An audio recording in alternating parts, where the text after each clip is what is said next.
So I'm pleased to welcome David Harrison from Lancaster University. David has an extensive background covering a multitude of roles, from system developer to project manager to his current role as web services team leader. David's team delivers content for the Digital Services Initiative at Lancaster University, and this is quite a challenge in many ways, and David will share some of his approach and ideas and experiences with us. Please welcome David. Thank you. Thank you. Thank you very much. Thank you. Right. Well, as the introduction has said, my current role at Lancaster University is as web services team leader.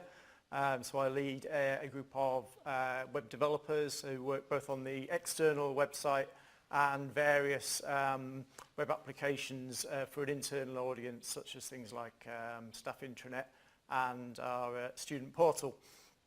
I haven't actually got a slide, unlike a lot of the other presenters around Lancaster University. For anybody who doesn't know about Lancaster, we're a top 10 in the UK university in the northwest of England. Conveniently, in this case, just 2 hours away from Glasgow by train, so that's all good. So I'm going to describe the background to this project that we've been working on around internal content, some of the challenges we've faced along the way, and hopefully summarise the progress we've made so far. Hopefully, as I describe the background to the project, some of the challenges that we've faced will be familiar to at least a few people from other institutions in the room, and it would be interesting to perhaps to discuss afterwards how other institutions have taken on these challenges. Hopefully, I don't want to hold people away from the coffee break for too long, but hopefully there'll be some time for questions at the end. And I do have the Lancaster contingent sitting over there who may be able to help me out if there are any particular challenging questions.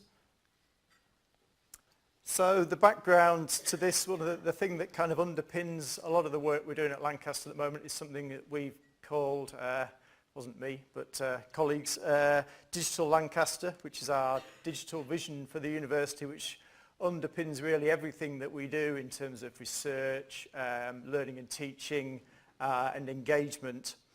Should anybody want to have a look at that, Lancaster AC UK/digital, there's a nice one-page summary on there, Digital Lancaster on a page, which I guess does what it says on the tin. So that underpins what we're working on. There's various sort of strands which have been termed enablers. One of those is digital services, and that's defined as how we're going to provide increasingly intuitive and personalised services based on user needs. To quote a couple of points from that, to improve service design and delivery approach based on agile processes, multidisciplinary teams, using co-production. Again, I'm sure this is the sort of thing that a lot of people we've got similar initiatives going on at the moment. And the second one, which particularly relates to what I'm going to be talking about, which is working towards providing our services through a common interface, so staff and students don't need to understand our organisational structure, which, as we'll come to, isn't necessarily the easiest to follow. Again, I guess we're not alone in that respect. So traditionally, our externally facing web content has been the main focus for our web development. We've got a bunch of old designs still in use for some of our internal content, lovingly termed the pink pages. We'll see an example of one or two of those in a moment. They're interesting, I think it's fair to say. But a lot of the internal content to enable staff and students to kind of go around their activities at the university can be pretty hard to find. It may be that you need to have knowledge of our terminology and our organisational structure to find that, which obviously, students fresh to the university, a lot of staff are new starters. They may be coming from another university which has its own bunch of acronyms and confusing organisational structure, and trying to get their head around ours. Just to add to the challenge, a lot of our internal content we've actually got on the platform of SharePoint 2010, which we used as a content management system, rightly or wrongly, but we've taken the decision not to continue that platform when it reaches end of life next year. So there's various content that needs to be moved off that. So just give us, I guess it's a challenge, but it's also an impetus for us to move forward. And a lot of our internal content is available externally, not necessarily deliberately, that's just the way it happened. And if you kind of think about it, it's better in a lot of cases if you can actually deliver content that's more relevant to the person that's searching for it. So if you take as an example, somebody's searching for finance, if that's a visitor, e.g. a potential student, they may well be searching for finance because they want to study accounting and finance. If it's a student at the university, perhaps it's more likely, because they've already got access to their finance, VLE information, etc., that they're after, student loans, bursaries, etc. If it's a member of staff, almost certainly they're after the finance division because they want to buy something, for example. So having it all mishmashed together isn't necessarily ideal. So this is an example of one of these infamous pink pages. So this is actually, hopefully not for very much longer, this is our current HR website. As you can see, it's somewhat dated. You may be able to see from the, I don't know how clear it is, but the pictures on the top right there, starting to show their age. You probably can't read that, but it says things like lecturers who are always happy to help. So we're doing this odd thing where we're delivering content to our internal staff, but actually with sort of marketing slogans as if it was the external side. So I say it's a little bit dated. At the time, this felt like a big step forward. You could, to paraphrase a politician, say this was the future once, but the trouble is that was in 2006. So things have moved on somewhat since then. Our main university website looked like this in 2006. I say at the time that was a step forward from what we had before. But the main university website didn't stay on this design for all that long and has had several sort of iterations going forward, but we still have some internal content on this particular template. As I say, hopefully not for too much longer. This page, as it happens, is a manually crafted HTML page, so this isn't actually as part of our content management system either. This next page is actually one of the examples of something that's delivered out of our SharePoint 2010 platform. So again, clever at the time in that we made the SharePoint platform look like the external website, but it's something that we kind of need to rip out now. This is, again, as an example of one of our acronyms. It's something that we call MARP, the Manual of Academic Regulations and Procedures. Not a particularly, I think it's probably fair to say there's not been that much sort of thought in terms of this page, in terms of who the audience is, what information they're trying to find. There's a lot of acronyms and things going on. So that's a typical sort of example of the sorts of things we're attempting to address. A whole load of sections down on the right hand side, lots of regulations, but not, as I say, not particularly task or user focused. So this is just a little word cloud. Again, I would imagine most institutions could come up with something fairly similar in terms of some of the things we've got in terms of systems, processes, policies, departments, centres. I guess you probably could pick a random Lancaster University member of staff or student and they might know perhaps half of them. It'd be unlikely to find somebody who would know the whole lot. Certainly somebody new to the institution is going to struggle with some of these, with perhaps the exceptions of one or two things that kind of cut across, like GDPR, which is obviously kind of one of those acronyms that has a life of its own, and any principle of saying don't do acronyms, kind of GDPR is a special case, I think, there. So if you're actually coming on to our web presence and you want to do a particular action, so you're a student, you want to change your major, a member of staff claim some expenses, sort of being presented with all this isn't necessarily the most helpful way.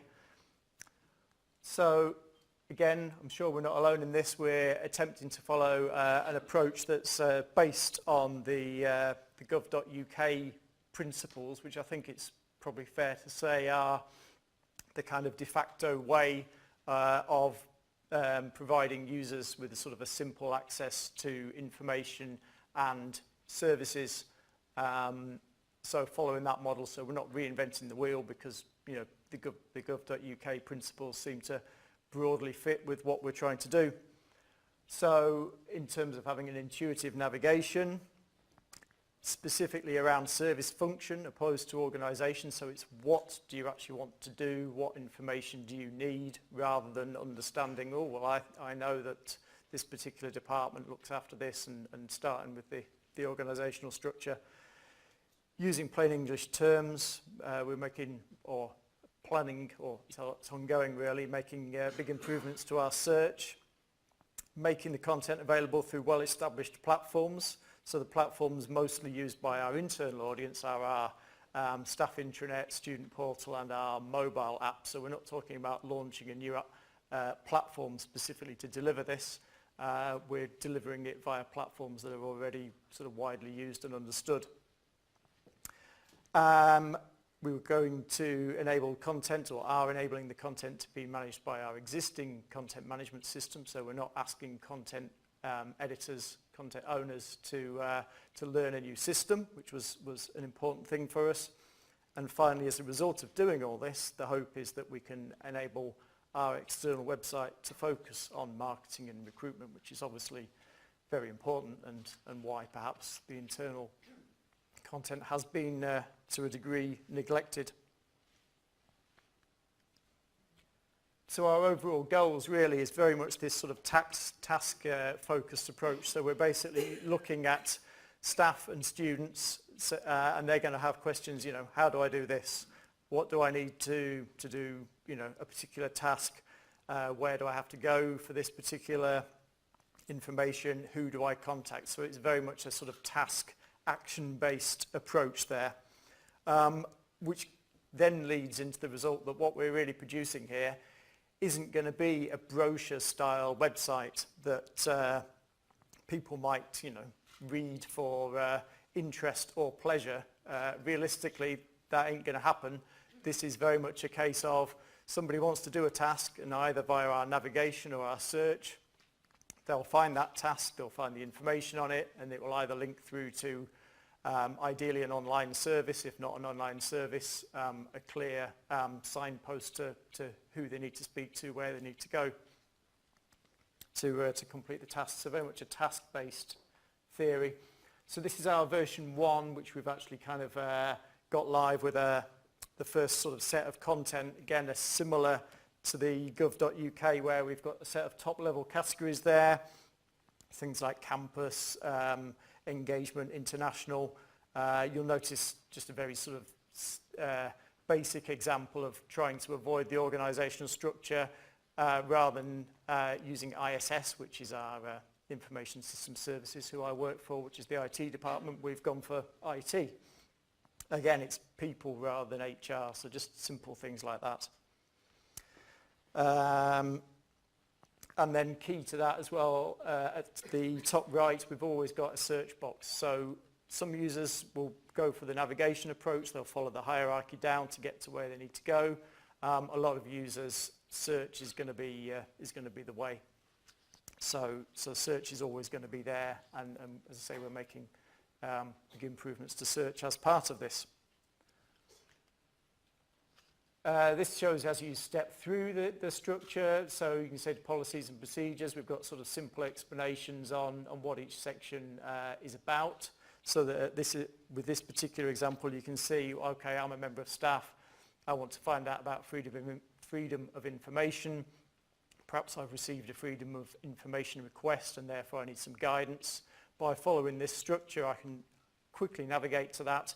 without knowing which organisational unit is responsible for that, which in our case it's the beautifully named unit we know as SPAG, which is the Strategic Planning and Governance.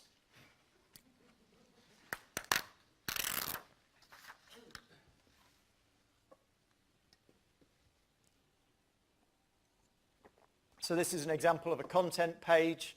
One of the things you can kind of notice is that we are going for an image light approach. So the idea, again, this links in with some principles with gov.uk, where we're not really looking at adding images unless they actually add value to the content. So again, we're not attempting to produce a brochure-style website to recruit students here. We're attempting to answer questions to enable people to complete tasks as quickly and easily as possible. So only adding images where they would actually help in that process. Some of the content, going back to the freedom of information example, we'll have an external view as well. So from freedom of information, our content will focus on, I'm a member of staff, what are the rules, how do I respond to a request? From an external audience point of view, they're going to be, okay, how do you make a freedom of information request for Lancaster University? So there's different views for different audiences. This is kind of where we're moving towards. It's using the same structure, but just a different method of navigation, something we call the mega menu. So you can come through via university, and I'm after freedom of information, so I go through, navigate to that under policies and procedures. So it's just a different UI for the same navigation process.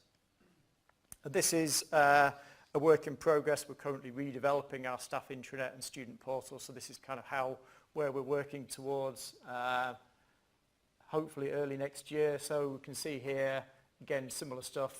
We're aiming to work with our content owners so they produce clear and concise text to avoid the use of jargon, to make it a consistent look and feel as you navigate around, so the navigation principles remain the same whether you're in content that relates to staff or finance or procedures around, I don't know, plagiarism or something like that. Linking through to Box primarily as our document collaboration service, so that's a better place for documents in terms of setting permissions, versions, etc. So that's the kind of the authoritative source of policy documents, for example, or certainly we're moving in that direction.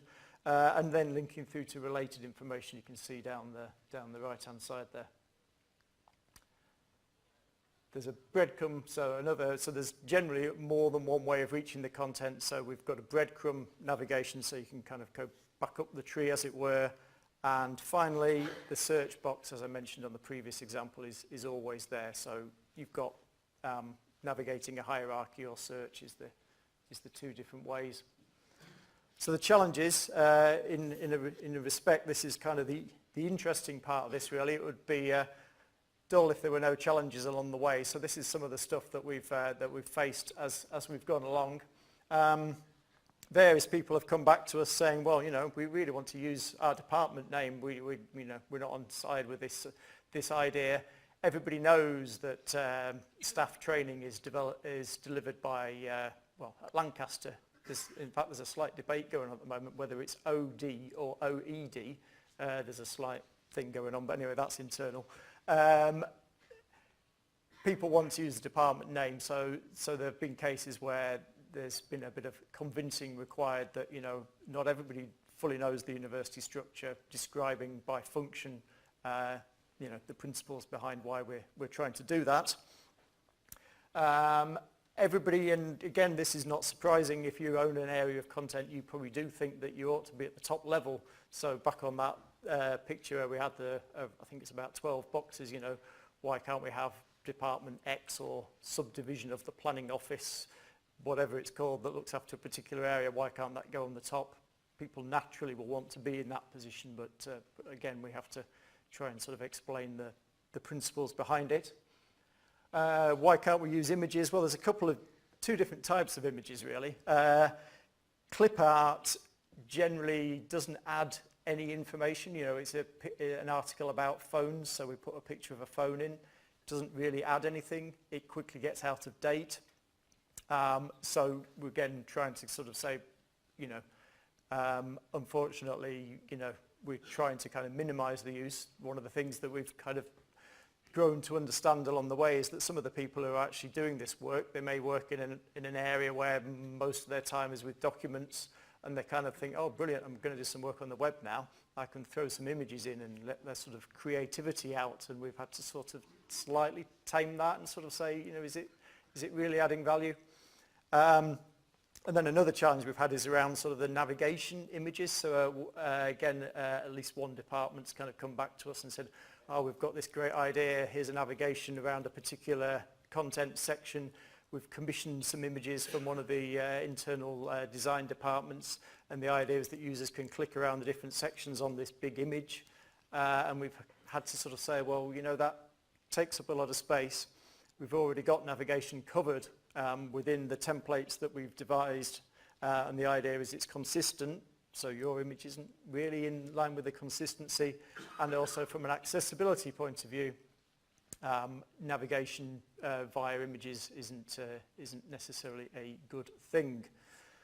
Why can't we put our documents in the content management system? So again, we've had to advise people that just because you can doesn't mean you should. Our content management systems, again, yours may differ, but isn't necessarily optimal for documents that are going to be shared on the web. Again, going back to Box, which is our main collaboration document sharing tool, that has the sort of facilities in there for version control and permissions and things, which is what you really want for documents. Some interesting questions which don't always necessarily have a clear answer. You know, where do we fit within the navigation hierarchy? So as a basic example, training in our content management system, do we think staff will go down the path of looking, well, that's an IT thing, so we'll start with IT, or will they think, well, that's a training thing, so we'll go sort of under people and training, and there isn't necessarily a right answer to that. In some cases, we may have to deliver two ways to the same piece of content. As we'll come on to in a moment, we're going to have to kind of monitor the usage of this as we go forward, and, you know, our navigation structure isn't set in stone. And finally, there've been occasions where we've gone and sort of said, oh, it's great, you know, your particular area, we want to move away from these dreaded pink pages, this is how we're going to do it. We're following some gov.uk principles, and then that person's had a bad experience in applying to renew their passport or whatever, and then we have to kind of at that moment sort of tone down the mention of gov.uk and really just talk more around the principles behind it, which I think are hard to disagree with in terms of making information easy to find.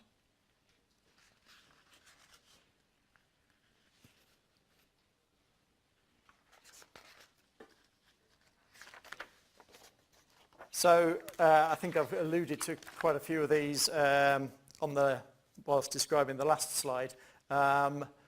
In terms of how we've addressed it. So in terms of actually sort of trying to explain that, you know, we're not just being a bit strict on you here, there are some principles behind this. We have produced a very simple, again, we've kept it down to, I think it's just a 2-page document, content and navigation principles document, which describes things like how many layers we want to minimize this so you don't have to step through 15 layers to find a piece of content, and the thing around the how-to and only using images where they're actually adding to the content. There might be, there's a diagram, a flow diagram of how you request a new post in your department and get that approved through our, to use an acronym, HERA process.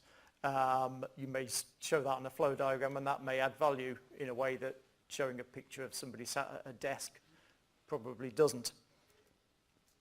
And then the other thing to explain is it's not just myself and my colleagues who've been going out talking to content owners about this. We're not just sort of making up a bunch of rules. Before we started work on the project, or at least in the early phases, we carried out quite a lot of analysis of customer requirements. So, and also had a look at our analytics. So we're not just sort of making this up, as it were.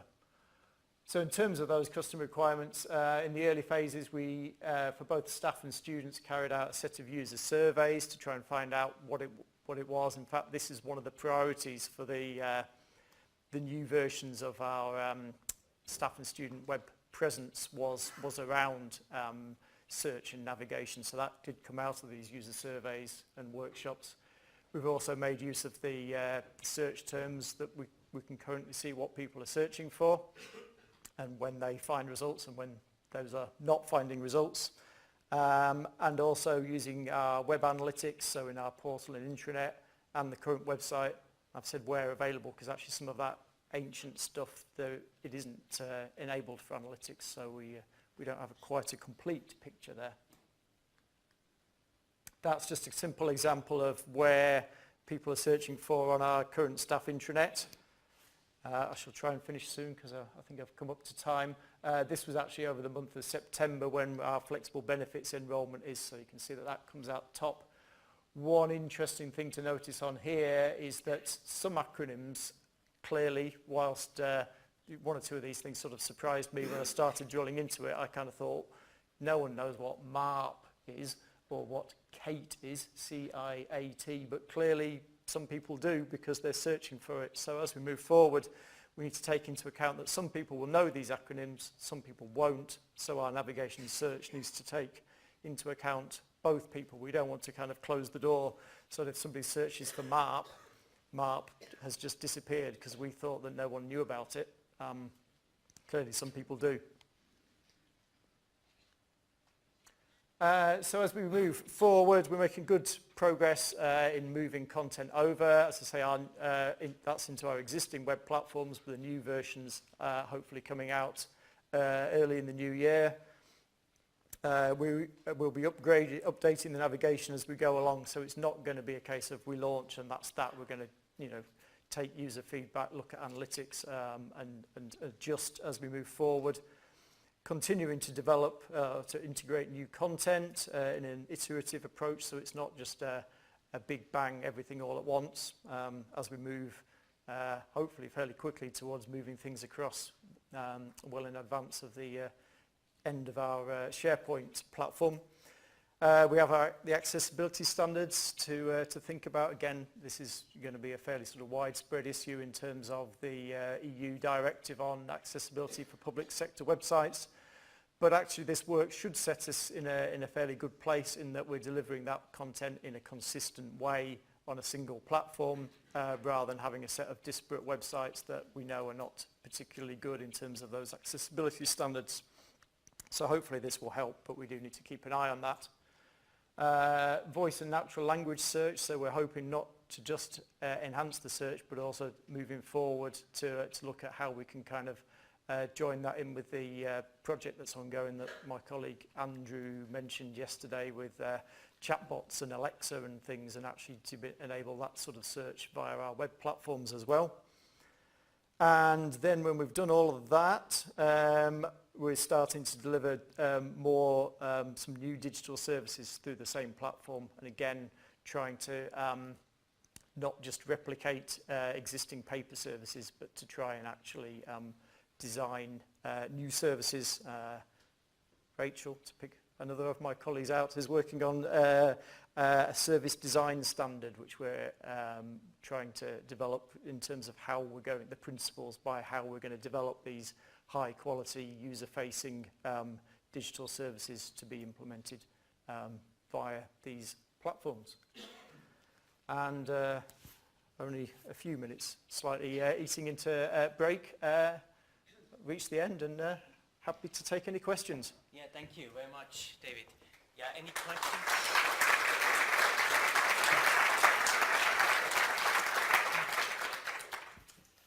Any questions from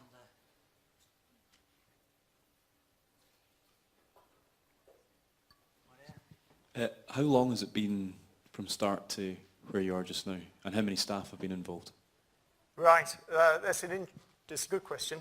Also an interesting question because we're kind of doing lots of other things at the same time. So in terms of the staff involvement, so I've got a team of, well, at the moment we've finally kind of reached capacity again at points during this. We've sort of dropped down because people left and needed replacing. So we've got 4 web developers who are working on the internal web platform, but not just this area. Then myself and a project manager who between us have been doing most of the work in terms of working with content owners.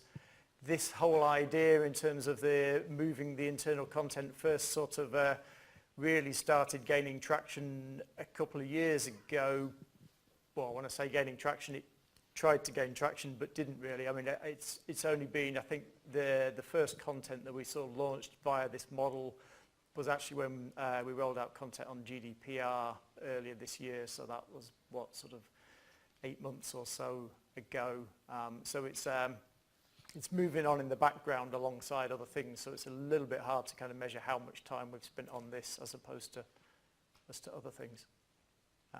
But it's not just a quick process. We haven't been able to just say, right, that's it, kill off all the old content and move it across within 3 months, because we're very much sort of dependent on the content owners. We can kind of provide the technical platform and advice on how to bring the content forward and the principles and the navigation and the search and all the rest of it. But ultimately, we are reliant on content owners as well. Okay, I'm on time. Maybe just, well, if David is around for the rest of the conference, yeah? Yeah, I'm If you have around questions. till tomorrow, yeah. So please contact David, and thank you very much again, David, and the refreshments again in the exhibition, and we'll